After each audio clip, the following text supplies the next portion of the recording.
Welcome to the Leaders of B2B podcast, a weekly show where we bring you interviews and in-the-weeds expertise with today's B2B experts and thought leaders. You can see more about today's episode and guest by visiting our website at leadersofb2b.com. This episode is brought to you by Content Allies. We help B2B companies launch revenue-generating podcasts. We schedule interviews between you and your ideal prospects and strategic partners. You show up for engaging conversations, we handle everything else. Ready to build a podcast that grows your business in just 1 hour per week? Reach out to us at contentallies.com.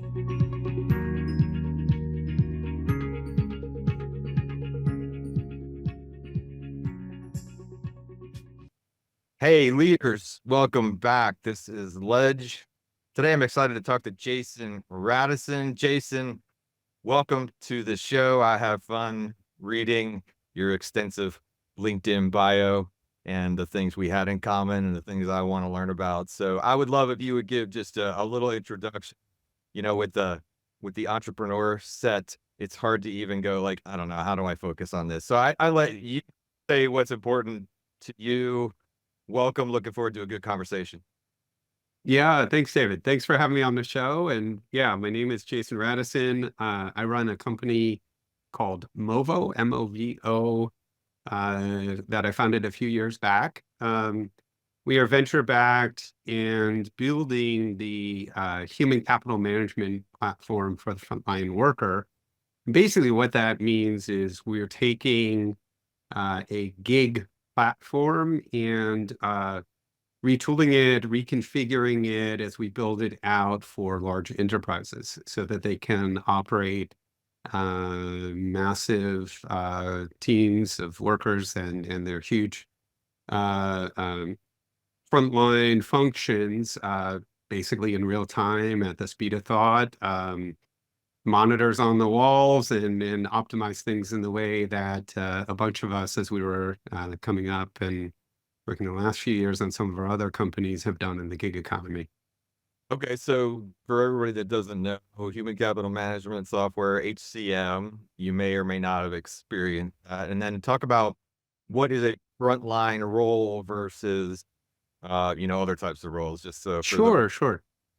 Yeah, so human capital management is sort of everything that it takes to not only hire and onboard your workers, but also to run them productively and kind of interact with your employees in a modern version in the most kind of real-time and optimized way. So as we define it, it's sort of optimizing a number of scheduling problems and thinking about sort of what is the optimal deployment of people with their skill sets for every team in the company and enabling them to kind of move in and out of teams and move in and out of shifts as they need to. And then a lot of the hygiene factors of being an employee, being able to communicate with everyone, being able to have your paperwork and your pay stubs and do things like same day, next day pay for those of you that are out there tackling some of these payroll problems, and be able to do things like task management. And you think about it, what is a ride sharing company or what is a delivery company? If you look at the gig economy, largely it's sort of this real time virtual reality layer on top of 1 million simultaneous employees. So as we kind of looked at traditional employment, we thought, there's this huge gap in technology. Most people are sort of running around with ERPs and spreadsheets and clipboards, trying to run a few hundred workers at a time. When the gig economy is probably 20 years more advanced than that, where we're running millions of workers in real time, all algorithmically, all super optimized. If you think about, 200,000 people leaving, something like New Year's Eve in Las Vegas and getting picked up by Uber. How does that happen? That's a massive task management system. And for those of you who are out there distributing tickets in Jira, maybe 100 per sprint, Think about distributing 200,000 in real time and then following up and then in real time. All this stuff is really available. And it's, as I said, it's been available. The technology's been around for 15 years. So I think, part of my own journey as an entrepreneur is, I think in the world of automation, artificial intelligence, and really, I think most bang for the buck, the jet engine of the computer science, artificial intelligence space is really machine learning. Maybe generative AI is like the rocket engine. Traditional automation and ERP is a little bit more like the propeller airplane, but the jet engine, the one that's going to get us the furthest over the next 20 or 30 years is machine learning. And if you look at a bunch of these relatively large problems that have already been solved for so long, the task that I think a number of us operating in this space have is to bring the advancements in science, the advancements in technology that are already out there, bring them to bear on some of the bigger problems in society. That really is sort of where we're coming from with Movo, and why, a team like ours coming from the gig economy is now working in the HR space. Right. Okay. So the idea is like kind of to cross-disciplinary learning, although it's really interesting because like sometimes you take kind of modalities from one space and you go, hey, that's actually the same problem with like kind of different inputs, but this is the same problem with the same inputs and nobody was paying attention to that.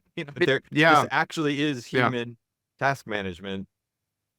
It's like, that's an interesting innovation that like kind of just like, well, why didn't somebody think of that before?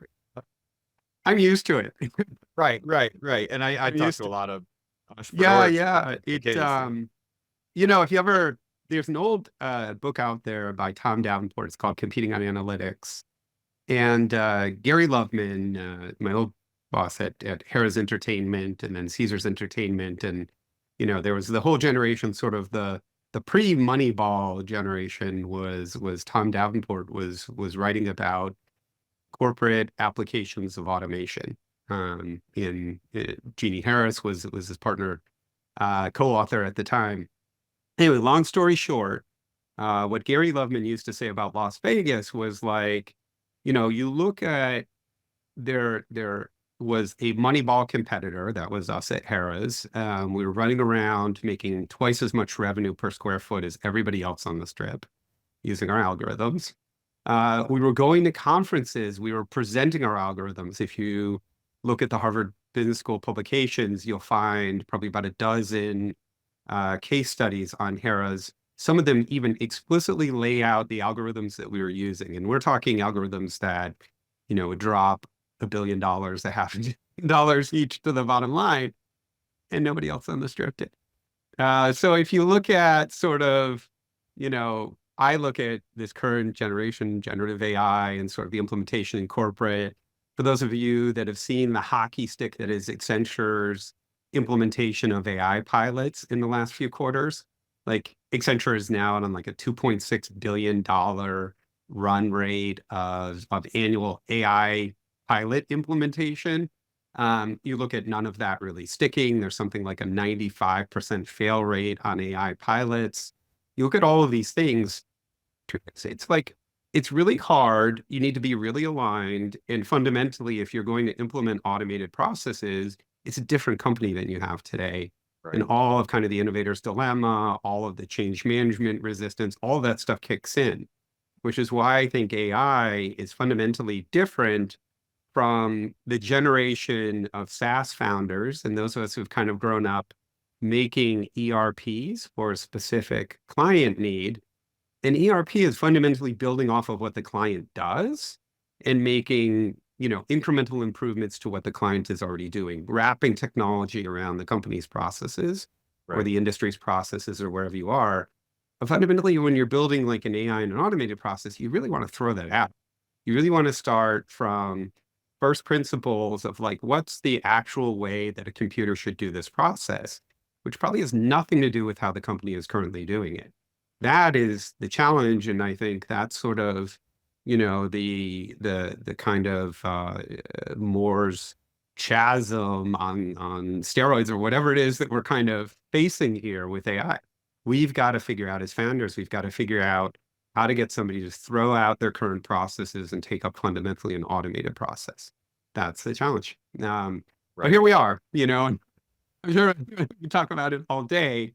No, I love it. But that's why I do think being an AI founder it's fundamentally an enterprise space. Enterprises have the data. And then you are confronted with this incredible change burden that you don't have in a traditional SaaS, particularly like an ERP company. Right. Yeah, I mean, like the sort of consumer AI conversation is, somewhat interesting. Like, okay, I can clone Yeah, like that's super cool, but for sure. like that's sort of useless relative to the idea of like, how do we gonna make a sea change in this stuff where we're talking about, 8 orders of magnitude change in 1 year across, these vast enterprises. And it certainly, you talk about it that way, you certainly get into the whole, like, geez, like, I mean, just the basic case studies now, like, hey, we replaced 750 agents with, one model and we're good, and it's like, Yeah. it's happening now. Like, read every single the news. Yeah, totally. I think, and also I believe that you're probably on the sort of the wagon of like, hey, this is going to make work, more awesome for people to fit their lives the way that, they want it to fit. Yeah. And I think, particularly like if you look at, and my bio, maybe for the listeners also is I grew up poor and in a rural poor community and with a single mom, with a single teenage mom and kind of for us, the reason I've been working on the frontline worker problem for pretty nearly my whole adult life is I think that's where all of the economic improvement and advancement in society comes from, aside from pure research. Like R&D is R&D. Certainly everything from our, particle accelerators on down is helping advance us as humans.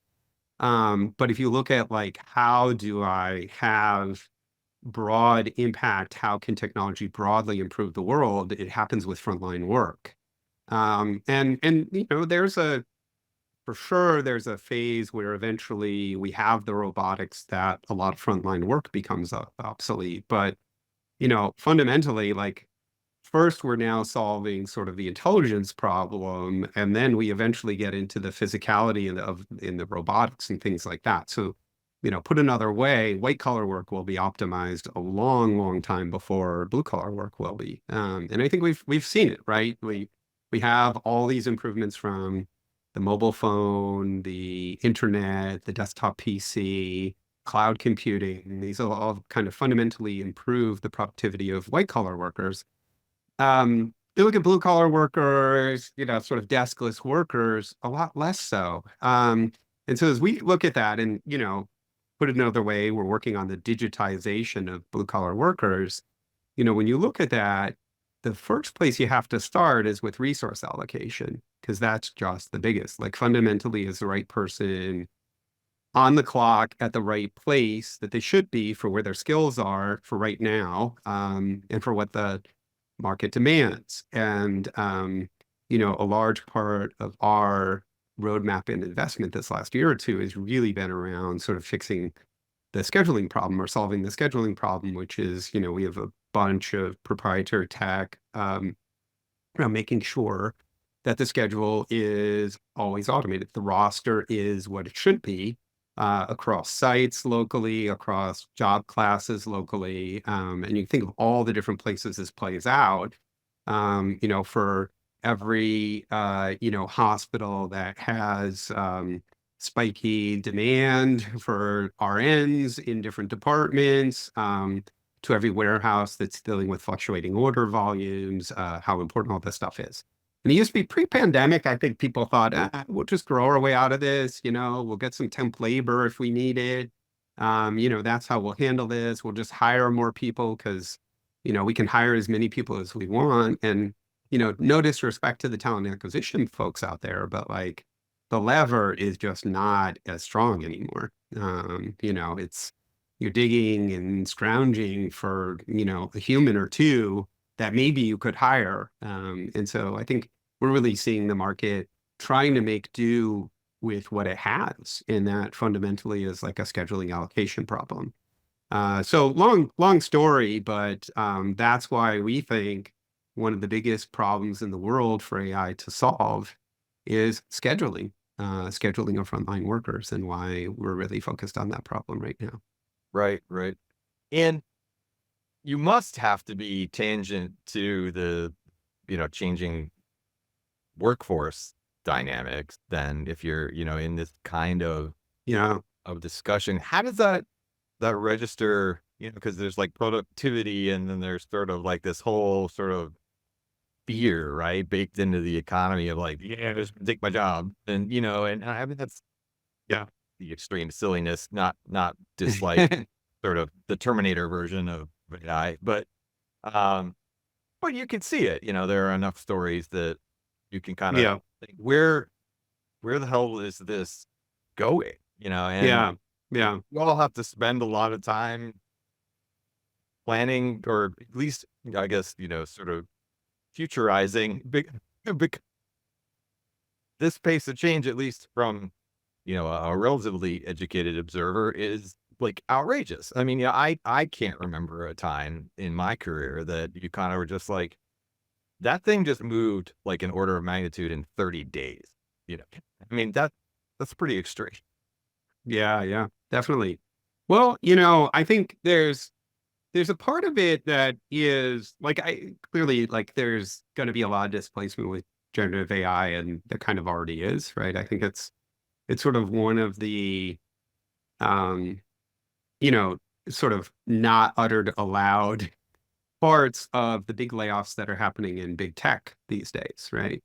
So part of what you see, I think, in the FANG is you sort of look at it as, they're both reallocating resources, right? Because here's this next wave of technology, and we need to put development teams on it. And, sometimes those developers aren't the same developers as the ones we had working on cloud or working on other projects, right? So there's a big sort of wave of reallocation happening there. But then, the long and short of it is, like, generative AI, at least for text-based careers, like computer software development, like copywriting, for these kinds of things, really displaces a lot of the entry-level work, and really benefits the seniors, and so, you basically, rather than having junior engineers on the team, you have co-pilots, and you have just a lot less personnel. And so I think that displacement is happening, and I don't want to discredit it. And then I look, at other areas. So what does that mean eventually? Which is, actually the senior computer scientist is going to be a lot more productive than they ever were, which all that extra productivity should mean even better wages. I look at, operations and like the kind of stuff that, Movo is really focused on. If you look at sort of store operations for a large retailer, that store manager might spend half of their time working on the scheduling problem, and and maybe a quarter of their time I don't know working how on old they talent are, acquisition. Yeah, I mean, I watched my 17-year-old having to change her work schedule is ridiculous. Texting all these people, and just all madness. And you're like, come on, guys! Like, I can get a card show up at my house from a stranger in 5 minutes, and you can't. Right. Well, I mean, obviously, you guys are right. There's big upside there. And what does it then mean for the supervisor, or for that, Walmart store manager? It means, you freed up half their capacity. And then what do they work on? And of course, that should elevate that job, elevate the productivity of the store, elevate, the productivity of that frontline manager. And so we sort of look at, where does our technology, like, where is it moving cheese, right? And I think it's more like, for the frontline worker, it's amazing because you no longer have to have an embarrassing conversation or feel like you're compromised with your supervisor because you're asking pretty please for time off. You just submit your request to the AI and it gets granted, if everything's okay. And you've got peer-to-peer tools, like if it can't be automatically granted because there's no substitute available, you can go and recruit one internally, based on some pre-selected lists, and we've got other self-service tools like that. So from a frontline worker perspective, I'm more effective and I have greater flexibility and I have modern tools. And we see that definitely as all those things are motivating for the employers that we work with. The supervisor, is really they're more like a battle situational awareness kind of commander now. They've got, it feels almost like military grade tools. They know where everybody is in that situation, all day long, every day, both from, any of the geo awareness and, ship management tools and things like that. And they can just be plugged in. So, is that, are there people that don't want to do that kind of work? Who prefer the board and, not knowing and that kind of thing, for sure. There's a lot of freedom in not knowing. There's a lot of freedom in not knowing. There's, a lot of job satisfaction for some folks in pounding the phone all day. A lot of job satisfaction walking around. Oh, I manage across 3 different warehouses. I need to drive between them all day long every day. Well, actually you don't if you have modern tools. There are all those kind of displaced, tasks and things that are now, automated away. I think ultimately it means like, we should be telling our kids to go get operations research degrees. Because that's the managerial role of the future, is you're an OR guy or gal. Which is interesting, you know some computer science. You need to know some optimization right? math. Didn't OR You sort need to of know have a some peak in the supply late chain and 90s? logistics math. Yeah. Right. I remember people talking about, I'm going to go study OR, and it's like, oh, just kidding. Like, we don't care about that anymore. And now 20 years later, it's like back. Yeah. If you look at the city teams of the ride sharing, delivery, gig economy companies, it is operations research people sitting in a room covered with monitors of real-time things happening. It's a little bit more like an air traffic controller job, with a little bit more math, probably. But fundamentally, kind of that's the job. And I think for a number of folks, I mean, it's incredibly rewarding, to the extent that, managerial science is moving towards real time and all this situational awareness. How else are you going to do it? Eventually you'll be so senior in your career that you don't need to be plugged in real time. You can just sit back in headquarters and make strategic decisions. But, I think for most of us, and, at this point, as I think of my own kids, like for most kids coming up too, like you really need to sort of be preparing for a world where you've got real-time connectivity in your job and, and a bunch of automation. And, really those skill sets, being able to manage in that environment is I think where it's at. It does certainly make you wonder, like, what is going to be the nature of a job, Mhm. at all, and it's just, Absolutely. are we all going to be little blobs and like in Wall-E and just sipping smoothies while the AIs do everything? Or, it's an interesting time to be alive. Let's put it that way, I guess. Yeah. It For gets sure. For sure. now, it's like they skipped Googling, at all. And now it's just like, well, why would I need to do that? I'll just ask ChatGPT. No. Like, Right. wow. I'll get the summary. Yeah. Yeah. Exactly. So Yeah.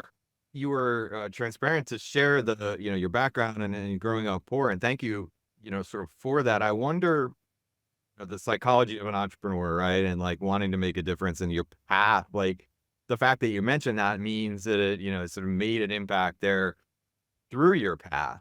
And when you put together that 20-year sort of direction to where you are now, I wonder about lessons learned, or, things I'd tell myself 15 years ago that I wish I knew, or, any of those types of things. And I find those very interesting.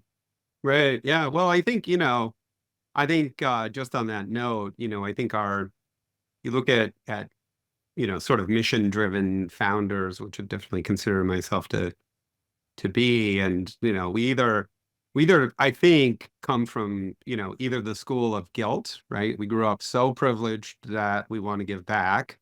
Or we come from the school of hard knocks, and, we have empathy for the plight of folks who are in bad situations because we grew up in bad situations. And, I think, as I look back on, lessons learned, there are so many, but, I think fundamentally, like,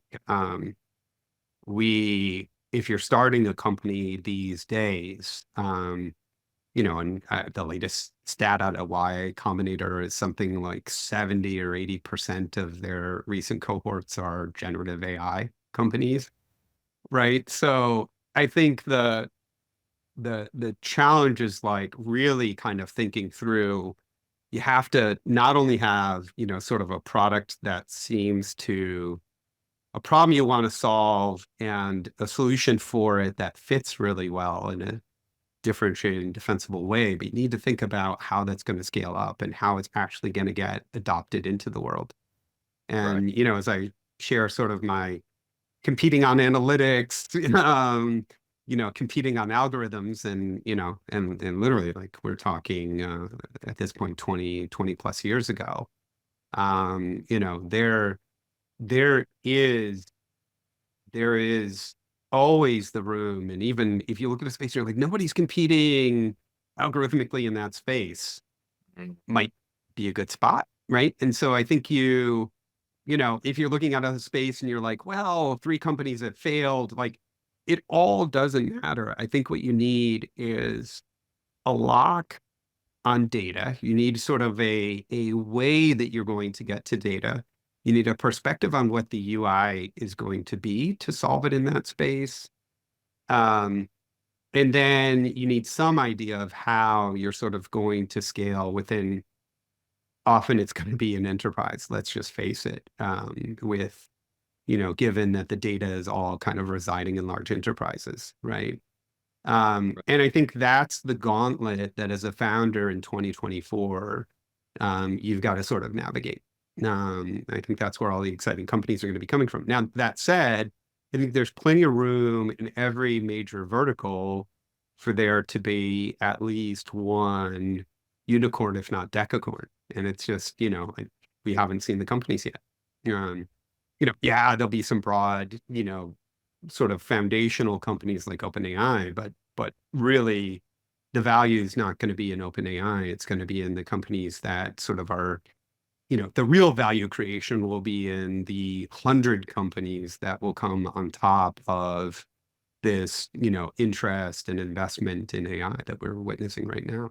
Right. And just like finding the overwhelmingly useful business case that is so brain dead that everybody wants to buy it. And there are wild problems to solve. Yeah, things make absolutely possible. Exactly. real time data that could now be unstructured and turned into something useful. I mean, that's not right. thing that happened before. Streaming data before used to be a mess. And, even if it was structured, what do you do with it? It's coming too fast. Now we can handle fast data and it doesn't need structure. And I think that is where I find excitement. So.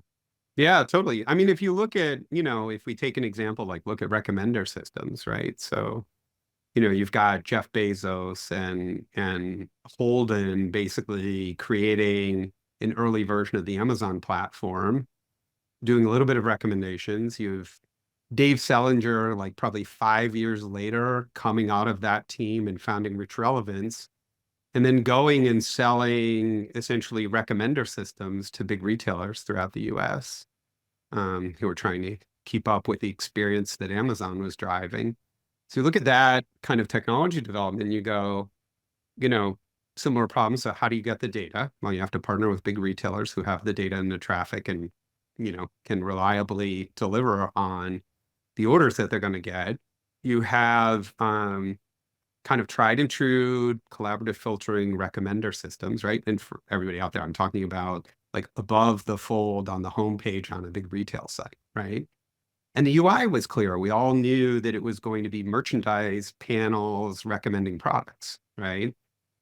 And, that was a multi-billion dollar startup problem that, a few guys and gals went out and solved. And you kind of look at us today and you go, well, maybe there's going to be one in legal, maybe there's going to be one in logistics, maybe there's going to be one in healthcare, or 100 in healthcare, and you kind of look across it and you can kind of see, but like I said, you got to solve data, you got to solve what's the UI. Sure as hell isn't going to be chat, on maybe 98% of these cases. I mean, and then how are you going to convince large enterprises, like what's that integration point look like? And eventually, you'll have Accenture screwing this stuff in and IBM screwing this stuff in, right? So lots of challenges out there. And, I think we're going to have, continuation of kind of this Cambrian explosion for a while until it sort of settles down and people start to prove out playbooks and, sort of, the venture capital industry can kind of get behind, like, this is how founders should be stamping out AI companies. I think right now, nobody knows. Right. It's hard to Right. my sense. A lot of the chatter seems to be the next generation being about, sort of, which I guess is another spin on automation, these, ideas of autonomous agents that, can make reasoned judgments for the next right thing to do instead of having a decision tree. Is that realistic? Yeah, I mean, I think there are definitely consumer use cases for it, and there are expert use cases for it. I think, I don't know, would it, as a lawyer, would, just to name an example and, something I have, like armchair knowledge about, like, as a lawyer, would you send an autonomous agent to go research a case, or would you just hit a button and get the research back? And Right. I don't, it's sort of, or like, let's say brief drafting, or, another sort of paralegal entry level, legal task. And that's where I think, it's just so much can be scripted. So I don't know Right. that you're going to be chatting with an autonomous agent as much as you're going to have like domain specific UIs that That's what I you was thinking. interact It's with. like, it's going to be a series of sort of AI fronted throwing catch between all your apps. Not dissimilar to like, like, I have to think Zapier is in love with this because, it's just, Right. all right, app A throws out some stuff and then there's AI to make it into what app B needs and try to be smart about it. That was always the challenge of just, oh, look at this data format. This sucks. Like, I can't actually do what I want. And now you probably can. Yeah, They're probably totally. pretty stoked about that. So, Totally. And it does, it's, and I think I mentioned it earlier, probably bears underlying, like it definitely favors large companies. I think, that's, on so many levels, not least of which is liability, right? So anytime you're talking about basically automating decisions, a large company is going to be advantaged on data. They're going to be advantaged on their insurance or ability to self-insure.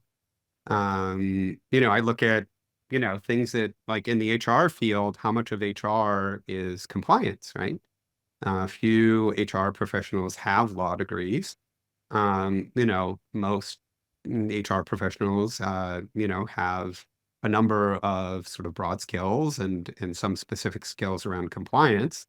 Could compliance be automated? Of course. I mean, we automate it all the time in our company. And so, Right. who's gonna,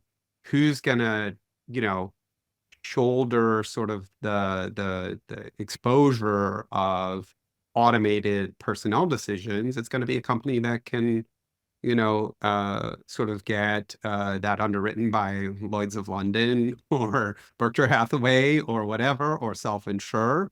I think, there's a world where a big part of, just everyday white collar, as we're looking at it, becomes more and more the domain of some of the big tech companies and others that decide to get into the space. Right. I think, if you're sort of looking at portfolio strategy in the FANG, I got to think that domain-specific AI is a big area of development. Just everything favors them, really, at this point. Just what everybody wants to hear, right? Right. Makes it easy from, your 401k kind of perspective. Like, So buy the NASDAQ and you're exactly. Definitely. It's we're interesting. not giving investment advice, friends. We are not. No, we are not. But We are not. Talk to somebody who's really an investment professional. right. Well, Jason, yeah, appreciate, the insight. You kind of answered my sort of what should be on the radar question already innately there. So I'll flip the last one kind of on you and say, all right, when you're not doing this and regular life is from, there's not a startup venture, and how do you keep, the balance, the, sort of mental alignment, family life, all the things, and keeping the brain and emotions, together. I think that isn't talked about enough. Yeah. It definitely, you need balance. And my particular balance, I think, it's been really helpful that I've done endurance sports my whole life. Because I think it gives you sort of your own personal well-being and fitness as sort of a day-to-day barometer. And in my case, it's been running as my main sport. I ran cross country from the 8th grade on. I sort of grew up in a town where that was one of the only things that we had to do, other than wander the woods. And that's my other passions are of course my family. I have 4 kids, and being outdoors with them as much as possible, whether it's skiing, hunting, fishing, boating, whatever we can do to get out there and get in the woods or get on the water. The funny thing is, like, I never talked to any founder now. That's the 250 some odd interviews, and nobody ever goes, yeah, I get up at 4:30 in the morning and I journal, and then I meditate, and then I drink 6 raw eggs, and so all this crap that you read. And I try to think about the the pop startup press that gets jammed down your throat in your news feed all the time. It's nobody, like, Yeah. ever, Right. Right. and I do talk to a lot of endurance athletes who are successful entrepreneurs. I think that there's unquestionably a strong correlation, if not causation, with that. Somebody should figure out that algorithm. Maybe it's not about the business, it's about the, the fortitude to get your ass kicked. And pick yourself back up. And I think, as I get older, I really like marathons. And I think, let's face it, probably half as fast as I was in high school, and B, like, it is all about the long game. And if there's meditation, I think you get the mind over matter a lot in endurance. Because, at least for me, whenever I'm doing a longer event, I get reminded of like every injury I ever had. There's like a half mile where I go through every injury. Oh, damn, that hip again. Oh, that shin. Oh, that broken foot. Oh, that torn tendon. I get that. I get that. It all comes back, and you got to get over it and go, yeah, this too will pass.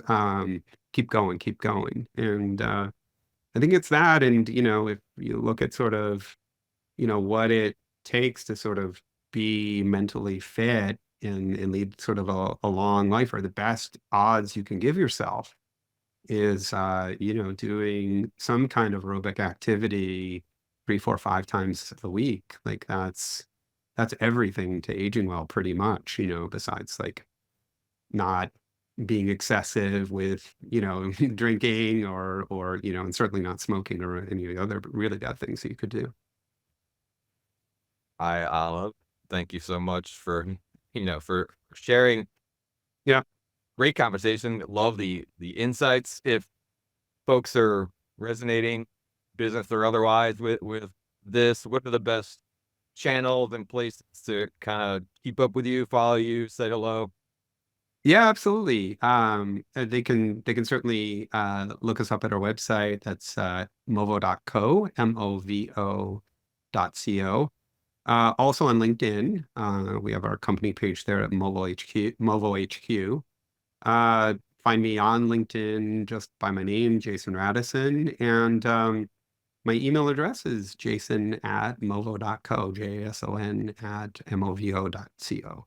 So any of those ways, all lead to us. Sure appreciate your insights and your time today. I know everybody's going to take away from it. Thanks for joining us. Thanks so much for having me on, David. Really enjoyed the conversation.